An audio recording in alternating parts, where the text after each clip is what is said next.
Vamos a hablar sobre la estructura de herencia inteligiblemente.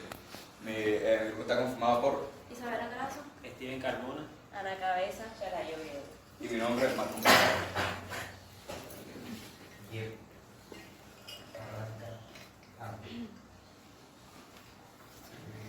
Bueno, antes de empezar hablando sobre lo que estoy diciendo el tema de la ley de vamos, pues a una introducción sobre la herencia genética. ¿Qué vendría siendo la herencia genética? Esta es una rama, bueno, una rama de la biología que estudia los procesos que realiza los procesos en los cuales se hace la transmisión de material genético a las siguientes generaciones, es decir, que van desde los padres a hijos y así sucesivamente. De tal manera que esto se puede predecir, podemos predecir algunas características como lo son los rasgos físicos o de ciertas enfermedades que son hereditarias, entre otras características. Bueno, ahora todo esto se determina mediante procesos como la meiosis y la base central que es del ADN. Bueno, empezando por lo del ADN, que como sabemos es la molécula que contiene todo el material genético, viene estando conformada, como ya sabemos en las clases anteriores, que ha sido mencionada, por un grupo fosfato, 4 bases nitrogenadas conectadas compuestas de hidrógeno y con un azúcar pentosa, de tal manera que formen una doble hélice.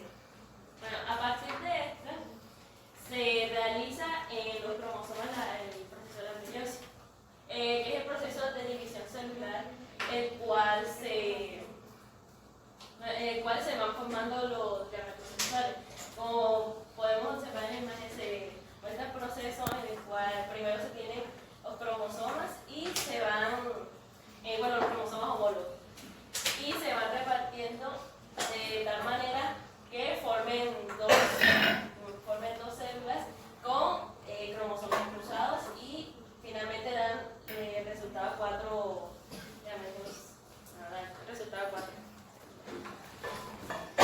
Bueno, ahora dando lo que vendría ya siendo el tema de los cromosomas, que es el proceso, pues, como ya mencioné, el proceso de la meiosis, es una estructura que está conformada por el ADN, es decir, que como podemos ver en la siguiente imagen, el ADN va siendo enrollado por unas proteínas llamadas histonas, las cuales van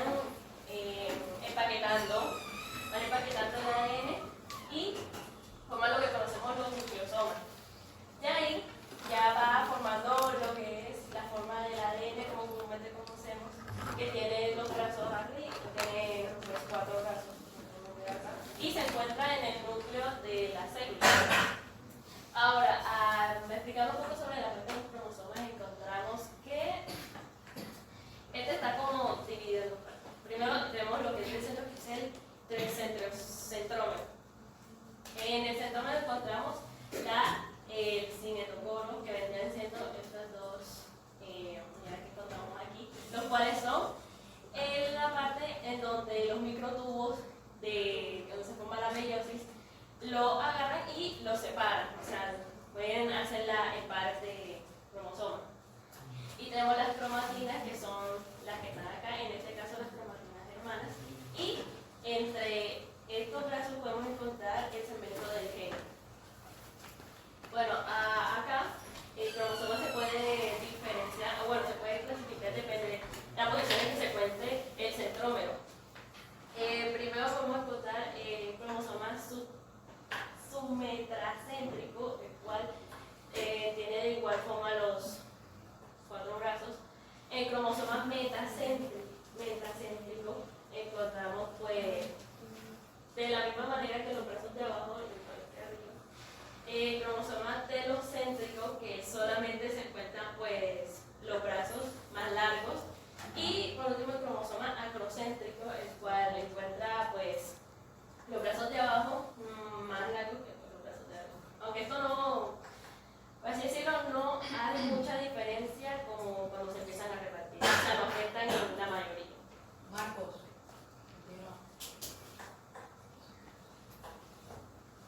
Bueno, ¿qué son los los genes son un fragmento del ADN que contiene la información genética, que le dice, o sea, tiene cierta información que le dice a nuestro cuerpo que hacer. Por ejemplo, el color del cabello, la forma de la nariz, el color de los ojos, etc. Los alelos son variaciones del gen. O sea, nosotros podemos tener un gen dominante del color café de los ojos, pero podemos tener un gen recesivo de color azul. Entonces, esto es lo que son los alelos. Los cromosomas, como lo vemos aquí, son como una estructura que contiene muchos genes, el cual está hecho de ADN, proteínas que se encuentra en el interior del núcleo de la célula.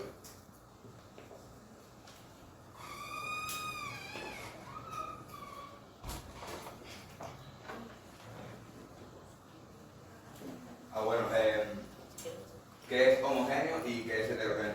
Homogéneos son cuando tenemos dos genes dominantes. Por ejemplo, aquí representamos los genes dominantes como el B y aquí. Cuando es heterocigota es cuando, por ejemplo, el gen tiene una variación B dominante y B recesiva. Acá en homocigota es igual a lo que explica acá, pero en forma recesiva. Los genes están en forma recesiva.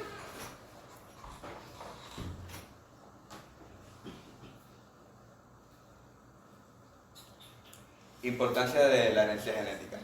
Bueno, la importancia de la herencia genética es la siguiente. Muchas veces nos preguntamos por qué heredamos el color de los ojos de nuestros padres o por qué heredamos la forma de la nariz de nuestra abuela. Bueno, la importancia de la herencia genética es que nos ayuda a la evolución, porque si no hubiera herencia genética no podríamos avanzar como especie, porque no avanzaríamos como en características que nos ayudan a sobrevivir a través del tiempo. Gregor Mendel. Gregor Mendel nació en 1822, en lo que él fue un monje, matemático y físico.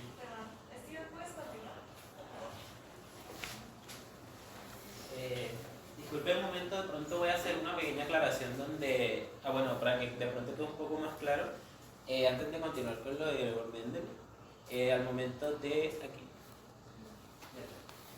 tenemos el cromosoma. Esta parte del cinetocoro es una parte de la cual se agarran los microtúbulos, que estos son, les voy a explicar ya para que de pronto quede un poco más claro. Los microtúbulos son de lo que está compuesto el centriolo. El centriolo es una organela fundamental de la célula de la cual está compuesta el citoesqueleto. Esto es necesario porque al momento de que los microtúbulos se agarran del cinetocoro, separan el cromosoma para así poder darle la forma a la célula hija.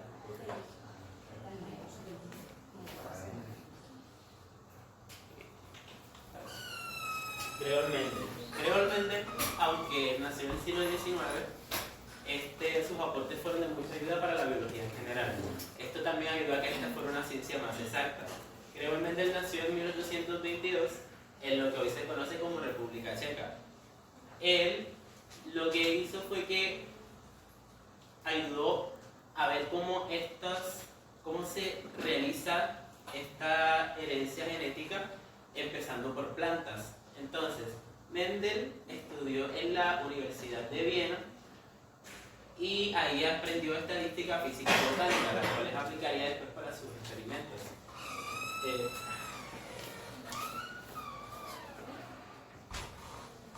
Mendel comenzó con plantas de arveja. ¿Por qué? Porque estas presentaban rasgos claros opuestos, ya sea como altas y bajas, semillas lisas o rugosas, colores diferentes y que estas se reproducían rápidamente y tenían un tiempo corto de vida. ¿Qué hizo? Durante 8 años cruzó más de 28.000 plantas. ¿Qué hizo él con esto? Anotó detenidamente qué pasaba y cómo estos rasgos se iban heredando de generación en generación.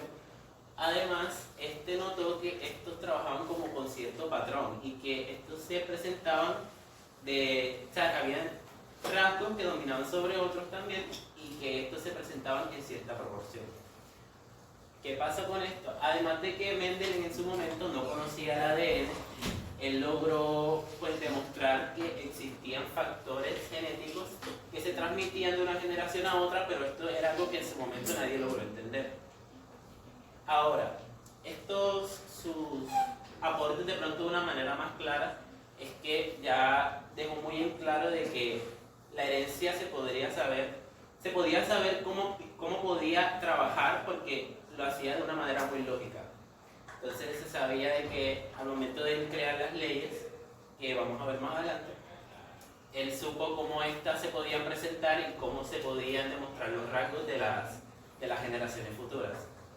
Y pues para finalizar con Gregor Mendel me gustaría dar una pequeña anécdota o una historia donde sus estudios no se reconocieron sino hasta después de que él falleciera, ya que él había publicado sus estudios en una revista que se llamaba Proceedings of the Natural History Society of Bern, que era una revista muy local, entonces pues no fue muy reconocido, ya que pues los científicos también, gracias al conocimiento de esa época, era muy atrasado, por así decirlo, entonces nadie como en su momento se había centrado en ese ámbito.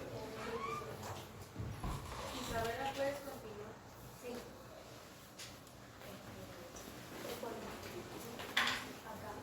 Bueno, aquí estamos hablando de uno de los experimentos más importantes que fue el que llevó a cabo Gregor Mendel durante su estancia en vida, que fueron las bases de las leyes. El experimento que todo el mundo conoce, la mayoría, de los guisantes, o también conocido acá como las arvejas. Bueno, ¿qué pasa? Para cruzarlas, él buscó las plantas o las semillas que tuvieran como una línea de pureza, se le dice, porque necesitaba tener que los resultados fueran los más exactos posibles. Entonces por eso él dijo, vamos a buscar, si quiero cruzar una color amarillo y una color verde, tengo que saber que la color amarillo, su línea antecesora también era amarilla y la verde también tenía que ser verde. Entonces, para poder cruzarlas tenía que hacerlo con los gametos sexuales de la planta que se encuentran en las flores. Entonces, cuando empezó a germinar y ya la planta fue creciendo, floreció, tomó por ejemplo de la flor de la arveja verde, tomó el gameto masculino, que lo tenemos acá, que son como las antenas que está el polen, tomó de ahí y la introdujo al gameto femenino de la arveja amarilla. ¿Qué pasa? Cuando se reproduce, empieza a hacer el proceso para poder formar la vaina donde están las arvejas o los guisantes, va a dar el resultado que él iba a analizar después y donde en las leyes vamos a ver qué fue lo que pasó.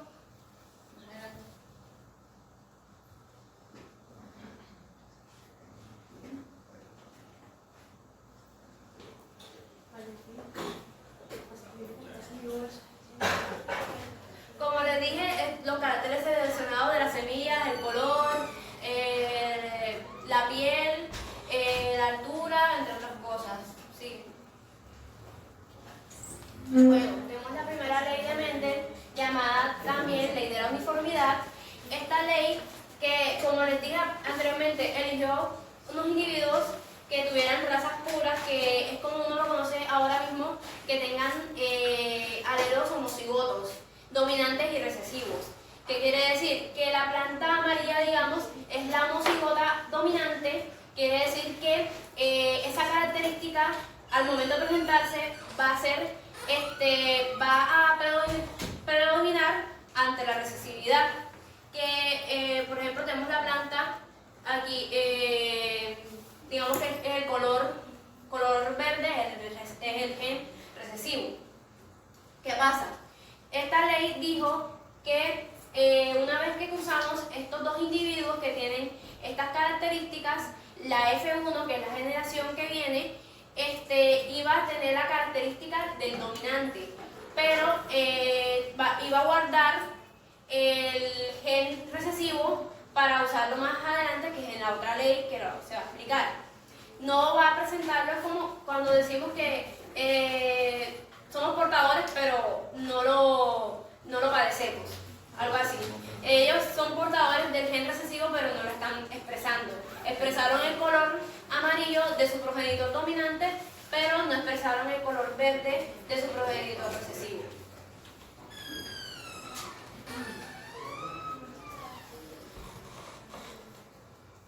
Bueno, tenemos la segunda ley de Mendel, que es la ley de la segregación o también llamada segregación de los caracteres.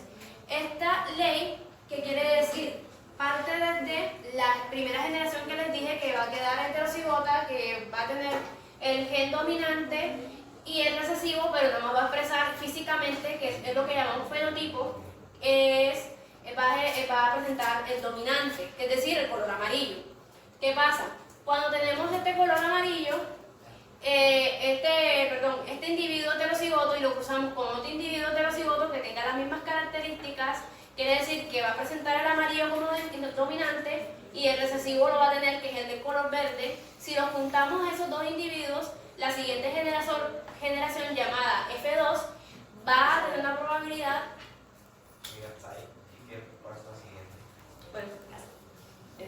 Bueno, como mi compañera está explicando ya en la segunda ley de Mendel, en este se toma pues los, por decirlo así, los hijos que dio en la primera generación, ya toma la F1, la generación F1, que fue el resultado del anterior, donde en este se presentan fenotípicamente todos sus hijos, por decirlo así, iguales fenotípicamente, que vendrían siendo pues esas características que podemos ver que se presentan visualmente y que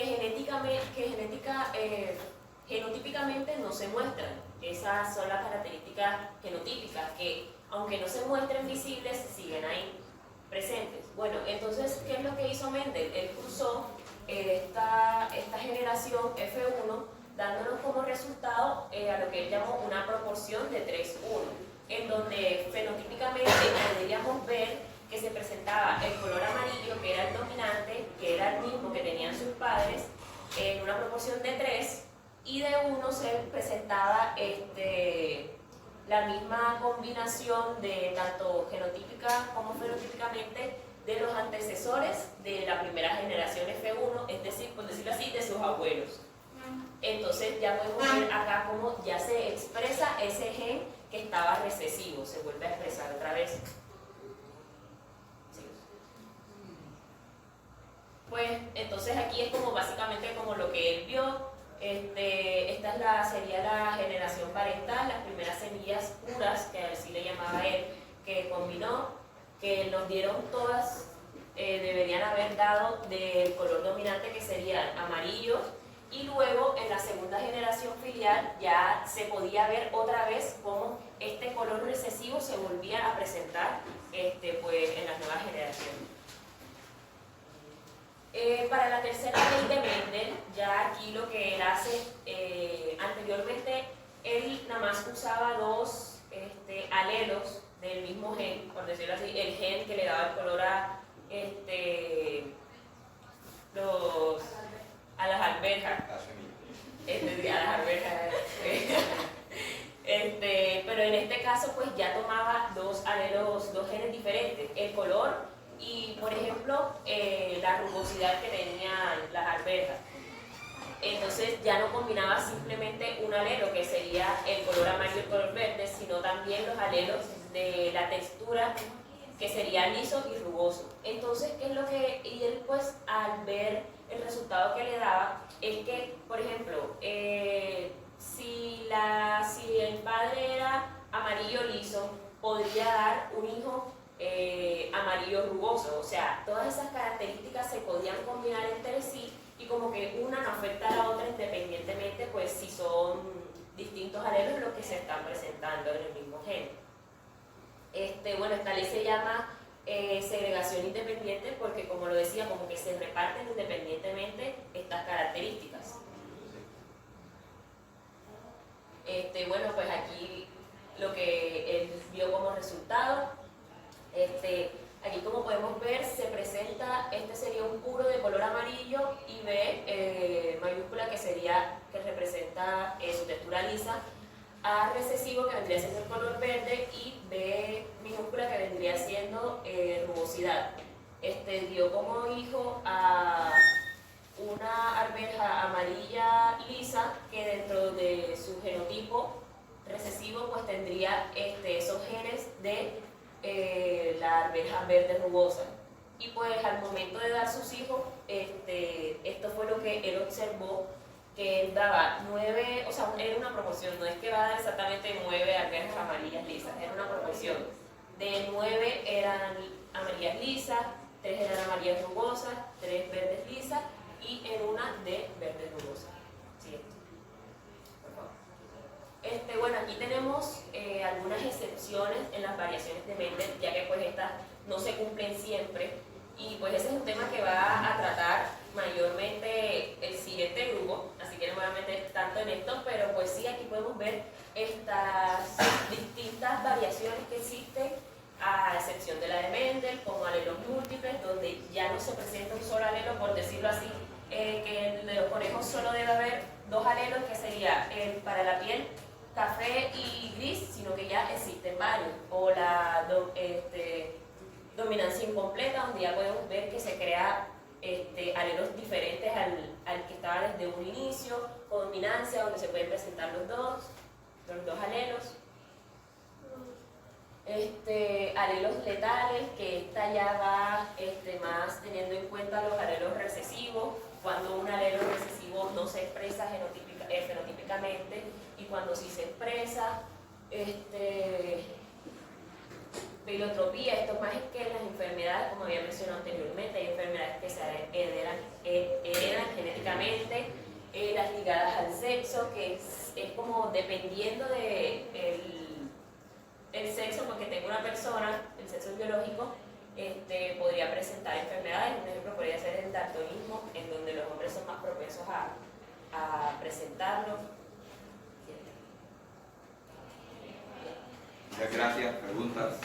Yo quería dar un aporte que era en cuanto a una de las leyes que sabemos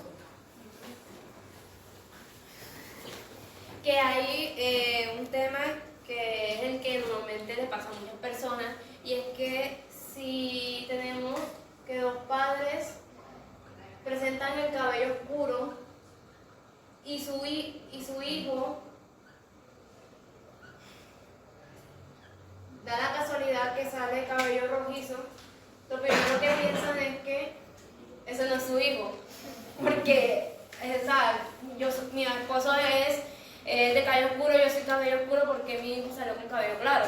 Entonces lo primero, eso es lo que explica la ley 2, la de la segregación, y es que va a aparecer de nuevo, si se dan cuenta, para que esto pase, es que los abuelos de ambos parientes, en la familia debe haber alguien que porte ese gen.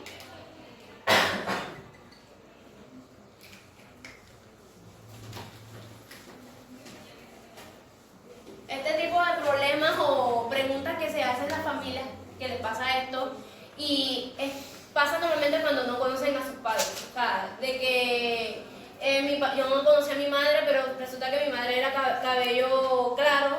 Lo mismo pasó con mi esposo, su madre o su padre era cabello claro, pero nunca los conoció. Pero sabía que la línea era cabello oscuro. Él es cabello oscuro, mi esposa es cabello oscuro, pero tenían ahí guardado en el alelo el gen del cabello claro, aunque no lo expresaban. ¿Quién lo expresó? Su hijo.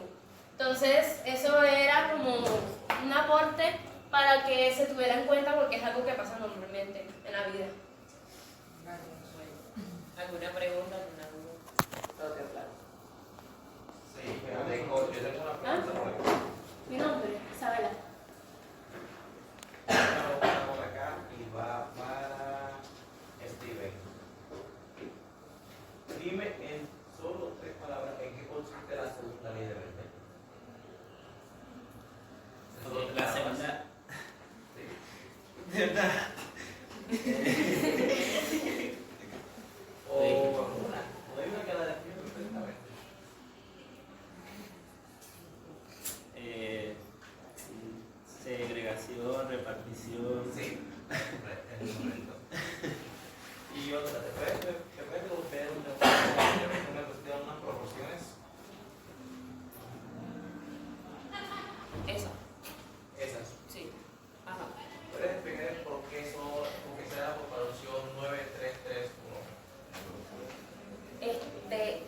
sea, bueno, sí, porque es que como eso se vería más explicado con el cuadro de Kuhnen, ¿cierto? Eso ya va a ser otro grupo el que sigue, pero entonces no sé si quisiera que lo expliquen o que lo diga el otro grupo. Ustedes ya no se metan. Ok. Bueno. Listo, chicos. Comentarios. Sugerencia, ya la misma la habíamos bibliografía. No Se tiene hicieron. referencias bibliográficas por otro. A las imágenes. Y al final de lo... En general la exposición tuvo decente. La única recomendación que les doy a ustedes dos y a ti es que manejen mal la expresión, o sea, manejo del público básicamente, que se muevan, no se queden quietos en un solo lado y que utilicen las diapositivas. Porque o sea, me estaban explicando cosas y yo les iba entendiendo, porque ya estaba la imagen, pero vayan señalando que eran diagramas que se pueden enseñar. Pero el resto, bien. Muy buena presentación. Gracias. Se ve que todos dominan el tema. Sí, lo tuyo, excelente. Y cada vez mejoran y eso me gusta mucho, me llena de alegría porque si así están iniciando, van a hacerlo excelente ya cuando estamos dando genética. Que otra vez nos vamos a encontrar. Muy bien, chicos. Grupo 4.